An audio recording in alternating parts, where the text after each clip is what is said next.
Assalamualaikum warahmatullahi wabarakatuh. Perkenalkan, saya adalah Bu Fatati Maulidia, pengajar bidang studi ilmu tafsir di kelas kalian 10 agama.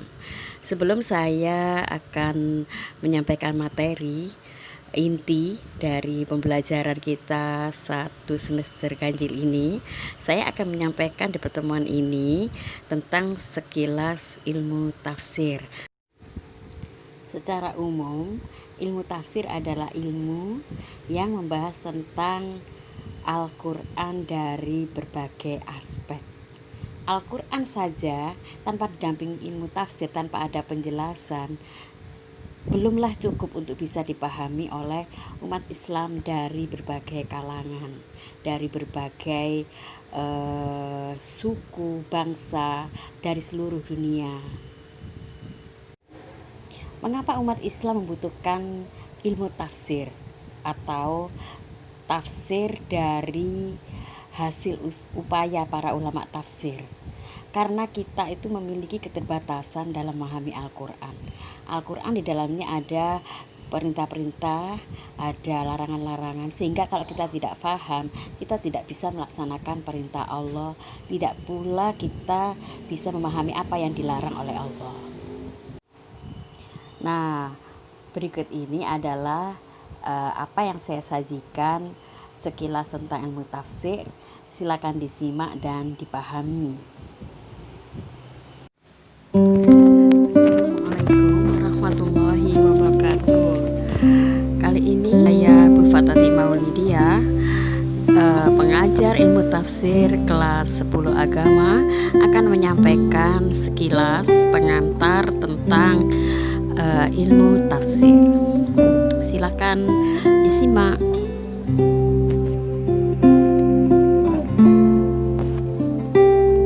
Nah, sekilas tentang ilmu tafsir. Al-Quran merupakan sumber pengetahuan yang sangat luas. Ia mencakup berbagai aspek pembahasan meliputi akidah, tauhid, ibadah, muamalah, akhlak, hukum maupun tentang ilmu pengetahuan. Mengenai kandungan Al-Quran, akidah adalah tentang pondasi keimanan kita, ketauhidan adalah tentang keesaan Allah, ibadah adalah tentang hubungan kita sebagai hamba kepada Allah, sedangkan muamalah adalah tentang bagaimanakah hubungan sesama manusia melalui transaksi-transaksi. Kemudian masalah akhlak pun dibahas dalam Al-Quran. Hukum meliputi hukum pernikahan, hukum waris, dan sebagainya, termasuk ilmu pengetahuan dan sains.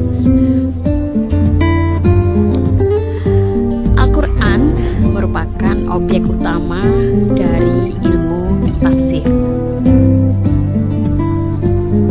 Diturunkan kepada Rasulullah dalam bahasa Arab yang jelas, dan pada masa awalnya dakwah Islam, bahasa Arab menjadi bagian yang tidak terpisahkan dari Islam, sebab penyebarannya masih di wilayah Jazirah Arab.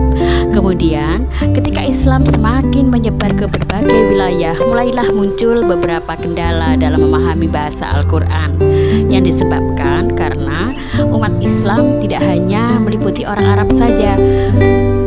Perluasan wilayah Islam sudah meliputi berbagai negara di dunia, tidak hanya orang Arab, sehingga ketika akan memahami Al-Quran, kendala utama adalah kendala memahami bahasa Al-Quran, yaitu bahasa Arab. Maka disinilah peran ilmu tafsir, dari mulai transliterasi dari bahasa Arab ke bahasa lain.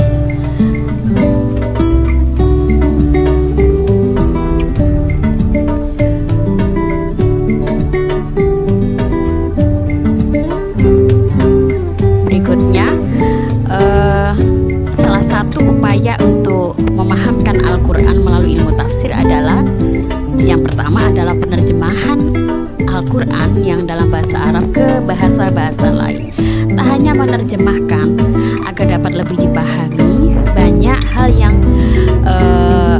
dilakukan untuk memahamkan Al-Quran, yakni adalah dengan melakukan penafsiran dan pentakwilan dengan dengan memperhatikan bahwa Al-Quran adalah kalamullah, maka penerjemahan, penafsiran, dan pentakwilan harus dilakukan dengan sangat hati-hati serta sesuai dengan kaidah yang ditaati agar tidak menyesatkan orang lain.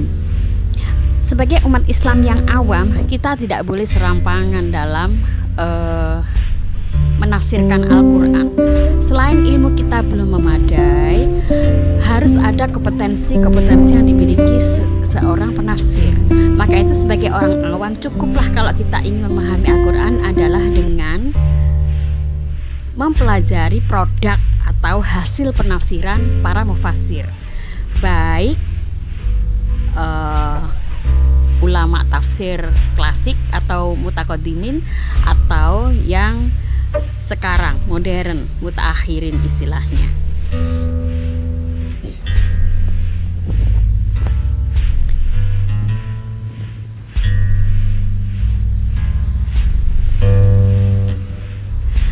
Dalam ilmu tafsir yang menjadi objek kajian adalah Al-Quran, yaitu kalamullah.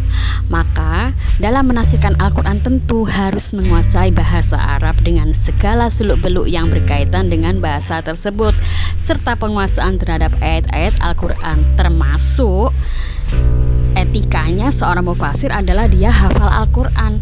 Tidak bisa serta-merta orang awam menjelaskan Al-Quran sesuai dengan keinginannya sendiri tanpa bekal ilmu yang memadai, yang saat ini sangat banyak terjadi ya, dilakukan oleh orang-orang yang tidak memiliki kompetensi sebagai seseorang yang menjelaskan Al-Quran.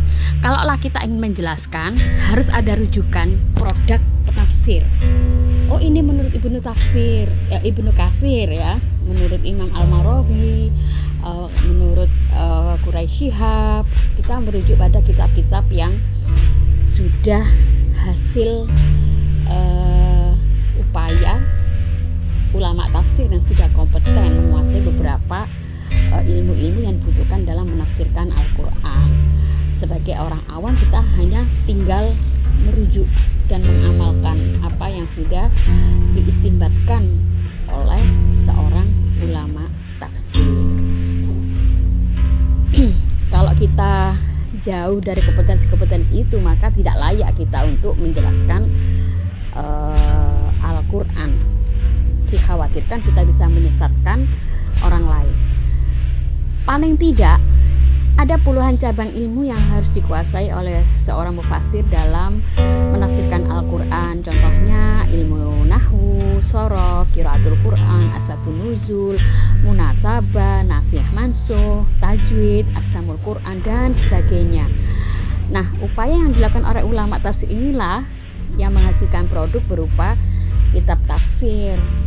Jadi kita ini sebagai orang yang ilmunya masih belum memadai, tidak boleh coba-coba untuk menjelaskan ayat, mentakwilkan dan sebagainya Al-Quran, lalu kita sampaikan, kita publikasikan pada orang lain, sedangkan pemahaman kita jauh dari kata memadai.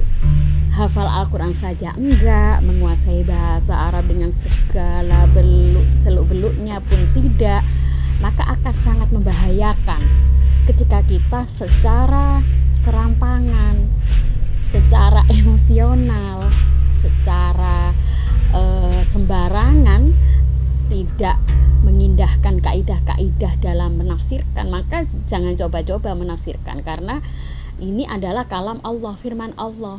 Di dalamnya mengandung perintah dan larangan, di dalamnya mengandung hukum-hukum tertentu dan sebagainya.